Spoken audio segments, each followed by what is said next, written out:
Jamie. France Week, I think, has been on the calendar for pretty much everyone in Irish rugby coming into this championship. How are you feeling ahead? Yeah, I think just really looking forward to the week. I think everyone is. We know how strong they are. We know we have to be at our best to beat them, so it's a huge challenge, but everyone's really looking forward to it.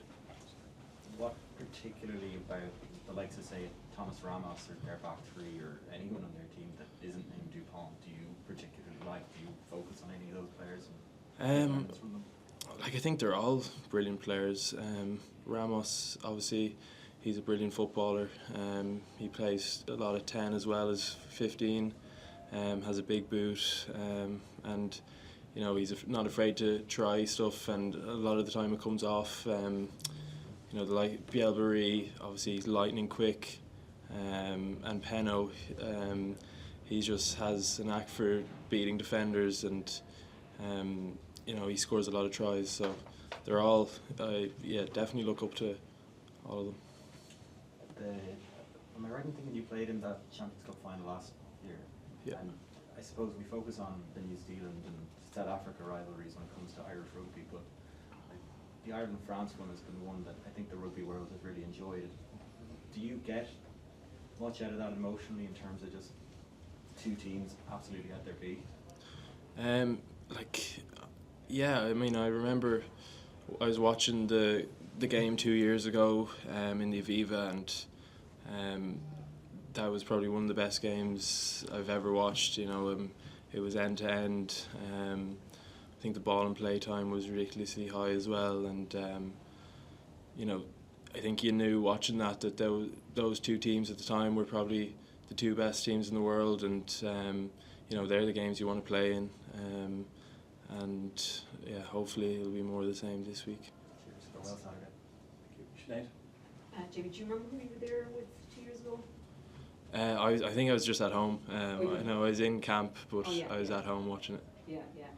How much do you feel that game against Wales is going to stand to you now? I think definitely. I think the team will learn from it. It was obviously the first half probably not how we wanted it to go. A lot of errors, including myself in that. But I thought the way we bounced back in the second half, we're 5 points down with a man in the bin, and we managed to find a way to get back into the game. Probably not in the way that we were expecting to go out to play before the game, but we went to a bit more of a kicking game and put pressure back on them. I think we learned a lot about ourselves in that second half. Shane, then Johnny. Hi Jamie. You look really frustrated with yourself when that pass didn't make it to Gary, but the way you reacted and went on to play, do you have to think about that in game time, or is it just, are you able to forget about it and go on to play really well? Obviously I knew it should have been a try, so I was definitely frustrated at the time, but you don't want to. I definitely didn't want to let that cloud my judgment or anything for the rest of the game. There was a lot of rugby to be played after that, and I wanted to come off the pitch knowing that, or to be relatively happy with the performance. So, I think it's best to drop the mistakes as soon as they happen. Obviously, I was frustrated at the time, but I tried my best to forget about it. And when you got to look back on the game, were you kind of able to think, I did it. That was a good day's work from a personal point of view? Yeah, I suppose I was pleased with some of the stuff in the second half, but when you reflect on it, obviously it could have been better. But I was relatively pleased and happy to get the win, most importantly. Johnny? Jeremy, you started at full-back against South Africa last summer. This sort of game is quite a big game, like playing against South Africa. Can you just tell us what you might have learned about starting full-back and playing in that game, and how that might relate to this game? I suppose the preparation in the week was a big thing, and how I trained, just the confidence that gave me going into the weekend, and I've tried to do that every week that I am playing. So I know the games over there were definitely a step up in intensity that I'd played before, and they're probably still right up there with the most intense games that I've played. So I was mentally preparing for that, and knowing that that's probably going to happen again on Saturday. Obviously we don't know what the team is yet, but if you come, say if you're on the bench, or if Hugo starts full back, and you come on, you're comfortable playing in 2 or 3 different positions? Yeah. Obviously, it definitely helps that I've played a couple of positions before. Obviously, I've played probably most of my professional career in the centre, then full back, and then a little bit on the wing. So, I'd be confident in wherever place I end up going. And do you know your training sessions? Yeah. Do you put yourself in those positions, training sessions, just to even to get the orientation on the pitch and stuff? Yeah. We'd each, there's a couple of us in the team who will probably cover a few positions, so we definitely get reps at each of the positions as much as we could. Thanks. Neil, then Murray. Hi Jeremy. I know the primary objective was to get the win, which you did, but there's obviously a secondary target of trying to advance your own cause in terms of establishing yourself in the team. Is that sort of game difficult for an individual to stand out when it's that disjointed? I wouldn't really think about trying to stand out as much in that game. I think everyone's just trying to do their role as best they can, and I think if you do your role well and perform well, the coaches will see that and people will see that, and as a team we probably play better. So it's not something I would have been chasing anything to stand out, but I tried to do the best I could, and when the team performance goes well, I think everyone benefits from that. What was the feedback from the coaches like afterwards? Similar to what I've said about we had to clean up a few of our errors in the first half. There was a lot of handling errors, a lot of drop balls, obviously the pass, and just tidy up the accuracy there. And I think we did that for the most part in the second half. Murray? Jamie, you mentioned the kicking game, and obviously you can kick it a long distance. How much learning has gone into around the tactical side of it, and maybe the right types of kick and all that kind of stuff with Johnny and others, I'm guessing? Yeah, I mean, Johnny's great help because he'd work a good bit with the 10s, but also the back three. I suppose from a back three perspective, you're looking at we talk about just scanning backfield space. Seeing how much is it better to kick long? Is it better to kick contestable?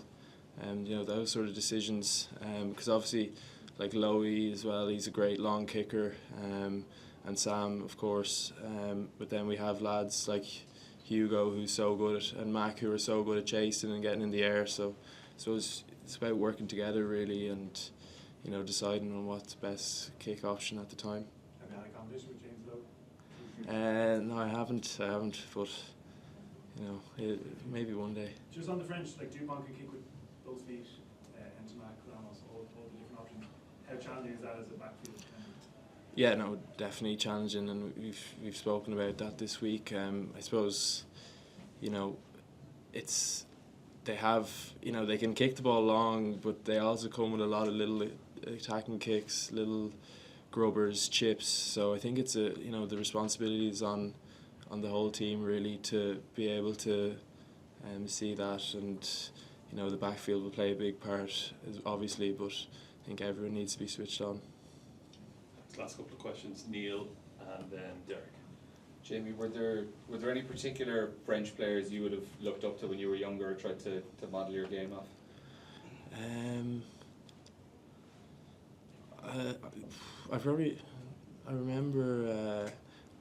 I vaguely remember Yannick Josian I remember when he played for France in the 2000s, but I was pretty young.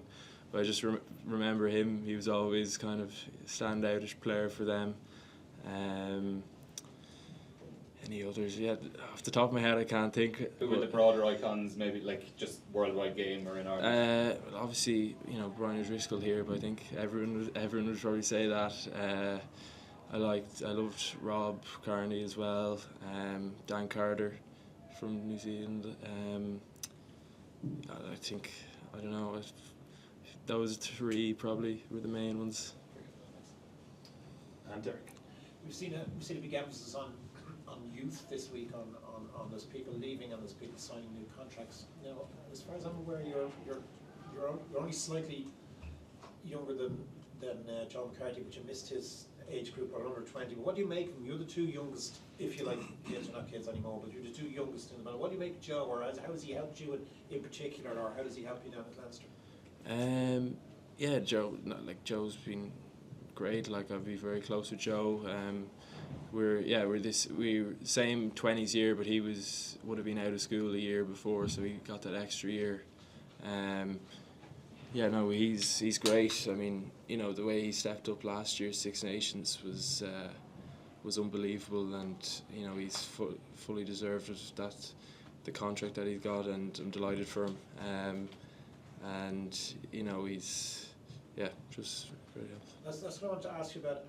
Everybody in this room will say their abiding memory of John McCarthy is that one of the great matches Ireland ever played, which was in Marseille. Yeah. Joe, I think, is man of the match. I'm pretty certain, if I remember that correctly. Where were you watching that, or would you be texting him afterwards, or what do you remember about Marseille?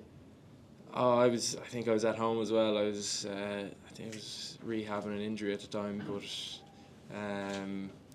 obviously I did text him after the game. I was delighted for him, and you know, it's exactly what we all knew he was capable of doing, and yeah, he was unbelievable. You have a reputation for being shy, so I'll help you out. The reason you remember Yannick Jozian is because himself and Brian O'Driscoll used to be beating the shit out of each other when they played against each other at that time. But the other question I wanted to ask you is, just given that you're a fairly quiet lad, can you remember your first interaction with Andy Farrell, who's a frightening character? Nice guy, but frightening character if you don't know. Do you remember when? I would have been. He rang me the week before I went in as a development player a few years ago. That was the first. I was kind of caught off guard by the phone call, but I saw his WhatsApp profiler, so I kind of knew who it was. But that was the first. I don't remember much. I was probably a bit shocked at the time. Be honest, who do you think was pranking you? James Lowe? Who was the player that first came to your mind? Who's likely to do that prank? It is James Lowe, probably, isn't it? No one else comes to mind anyway.